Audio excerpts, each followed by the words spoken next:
letu tumefurahia, draw imeendeshwa kwa uwazi mkubwa na kila mtu ameridhika na matokeo ya draw hii. Lakini sisi tumefurahi zaidi kwa sababu kile ambacho tumekuja nacho kwenye fikra zetu ndicho tulichokipata. Kwa hiyo tunawakaribisha sana Singida katika uwanja wa Mkwakwani pale Tanga, na tunaomba wapenzi wetu, washabiki wetu, wanachama wetu na wapenzi wa mpira kwa ujumla wajiandae kuona burudani ambayo tutatoa Coastal Union katika mechi ya robo finali kuelekea nusu finali na finali na ubingwa.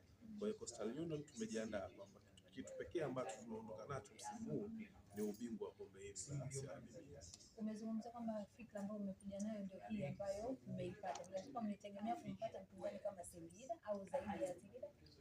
Ukiangalia trend ya mashindano haya unapoanza kuanzia chini kule ambapo tunakutana na timu za madaraja ya chini na kwenda juu, mpaka juzi tumecheza na Pamba Jiji na sasa hivi tumecheza na Singida. Ukienda nusu finali ukimpata mtu kama Simba hivi ukimaliza finali na Azam au Yanga, basi inakuwa mashindano yamekwenda vizuri. Tunasema perfect combo kwamba yamepanda katika line ambayo iko sahihi kabisa.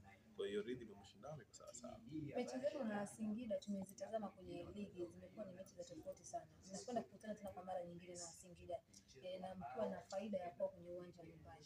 Tutegemee nini sasa, pengine labda fanyie viongozi